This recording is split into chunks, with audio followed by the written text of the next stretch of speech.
Hello and welcome to another replay. This time you have the one beauty of watching myself sailing in the Massachusetts. Now I really like the Massachusetts, not only because she's actually a surprisingly strong battleship for a premium battleship, but she's just fun. I spec her out roughly. I don't really spec her out for full secondary build, but her secondaries are hilarious if you get them going.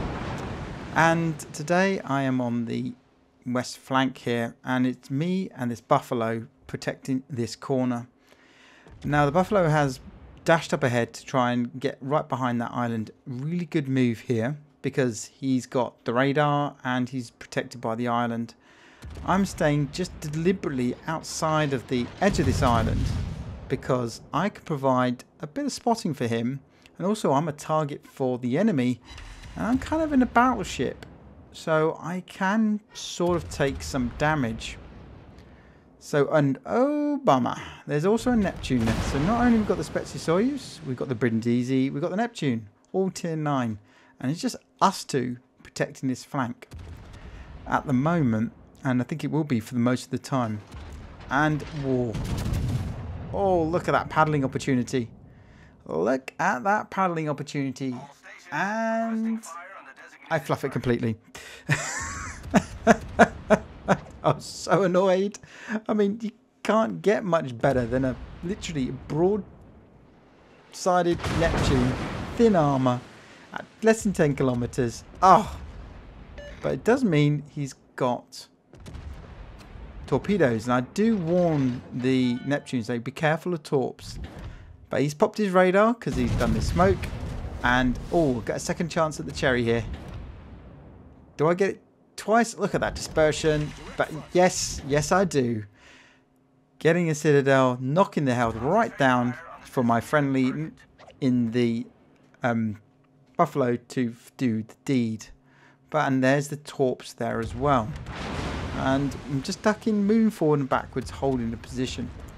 I'm actually not alone in this battle, although you won't see his viewpoint. On the east flank, you have NavisInvictus, another fellow streamer and a proprietor and creator of ShipTalk.nt, a World of Warships community, and this is a clutch shot. Just shot that website, and I'd highly recommend you find it. Oh baby, RNG be praised. Fantastic. That's really worked there. But I've deliberately pulled back in here because there's no point in me being on the other side. The Brindisi was moving to the other side of the island. We need support here. So I've pulled up to actually, so the buffalo can take the right flank. I can take the left flank of this island here. And yeah, thank you, Sal.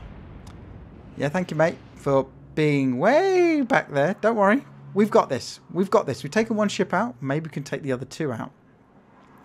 Now, I'm more worried about the Russian battleship here rather than the Brindisi. I can tank the Brindisi for considerable power, but I cannot tank against the Soyuz. So I send my fighter plane up, mainly to provide spotting, because he will be spotted by my fighter plane. It doesn't work with DDs. It does work with, hey, another citadel.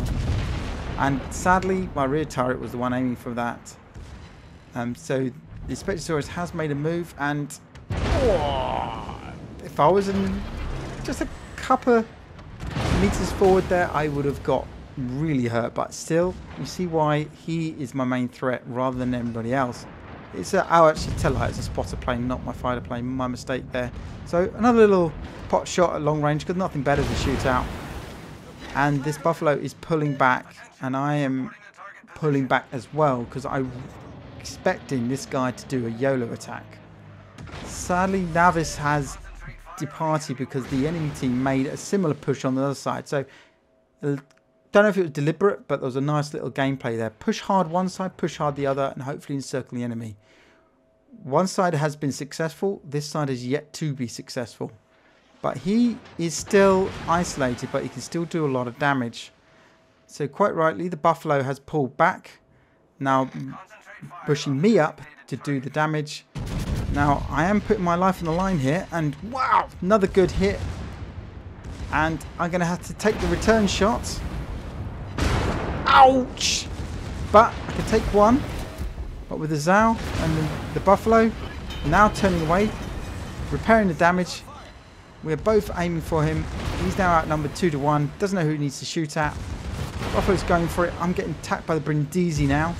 So I push around far enough. Come on, aim for the superstructure because I'm unlikely to pen. So I'll get all the overpens. And that's a good thing to remember. If they're angled really well, go for the superstructure. Yes, you'll overpen, but yes, you're guaranteed to do damage. Rather than potentially doing damage and bouncing. But now we are attacking.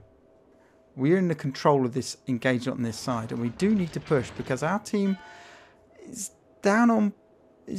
up a bit, but they have definite control on the other side of the map, so we need to gain control on this side of the map. Friendly DD, the Sims has popped in. Come on, mate. Is this Brindisi going to make the same mistake he's done before? Is he? Oh, don't know. He's there. He's there. Yes, he has made the same mistake. Shots out. And goodbye. And oh, that's a horrible parting salvo. Those semi-armor piercing shells are nothing to be sniffed at. And our friendly DD, or is it the Buffalo, does get the final kill on that guy.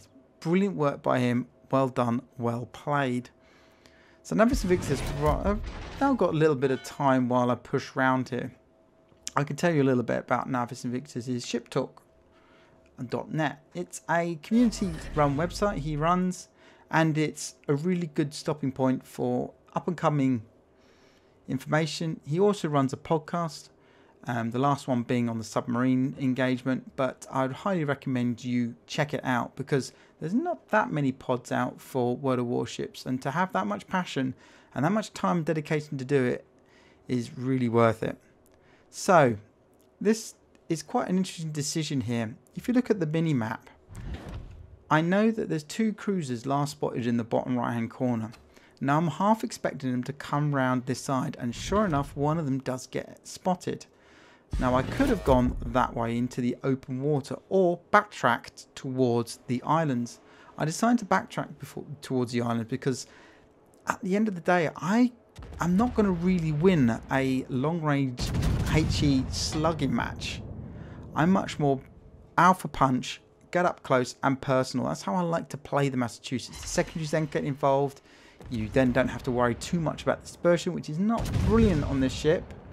Even though it's a premium.